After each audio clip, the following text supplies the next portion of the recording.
Welcome to Galactic Initiative. I'm your host, Jeff. Over the past 3 weeks, I've been sounding alarms for Ahsoka.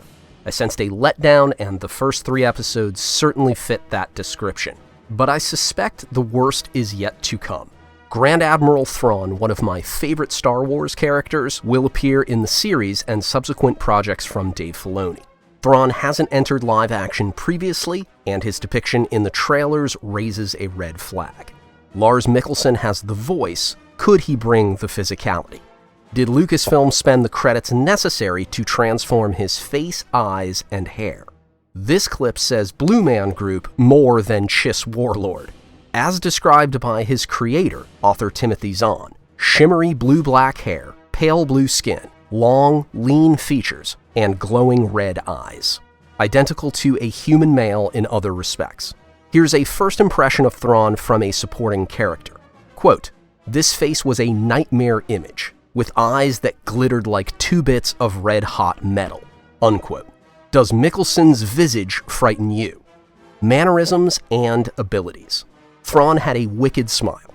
When thinking, he steepled his fingers or clasped his hands behind his back. When skeptical or surprised, he raised an eyebrow. Aboard his flagship, the Chimera, he spent most of his time in a meditation room with an art gallery and many display screens around a command chair. He was observant and analytical. I always appreciated his talent for predicting opponents' battle tactics based on cultural indicators, a Holmesian trait that Zahn used to great effect for suspense. Thrawn's voice was smooth and intellectual with a hint of menace. In almost all circumstances, he maintained an eerie calm. However, he showed anger and brutality when his machinations failed. I'm not worried about his uniform. Ahsoka has too many clean-pressed costumes. Did Filoni neuter Thrawn for general audiences or other purposes? My standard for assessment will be Timothy Zahn's first trilogy of Star Wars novels, Heir to the Empire, Dark Force Rising, and The Last Command, with Thrawn as the big baddie. Zahn wrote 2 trilogies about Thrawn in the Disney era, and the animated series Rebels included the Grand Admiral as its primary antagonist for 2 seasons. Well, Disney Thrawn isn't Legends Thrawn. Make no mistake, he was a villain. Regular guest of the channel Grand Admiral Sean argued with me about this point. In Zahn's OT, Thrawn's stated goal was, quote, "the reestablishment of the glory that was once the Empire's new order," unquote. He wanted to dominate the galaxy. Disney converted him to a protagonist, or, at worst, an anti-hero. His service to Palpatine was a long game to save his people, the Chiss, from a powerful enemy beyond the known regions. I referenced the former, Sean referenced the latter. I don't view Zahn's novels for Disney as canon. They're watered down. One positive sign, in Rebels, a Filoni project, Thrawn was a malefactor. His mannerisms and abilities were, for the most part, true to Zahn's OT. Not as brilliant and ruthless as before, but not a sympathetic figure.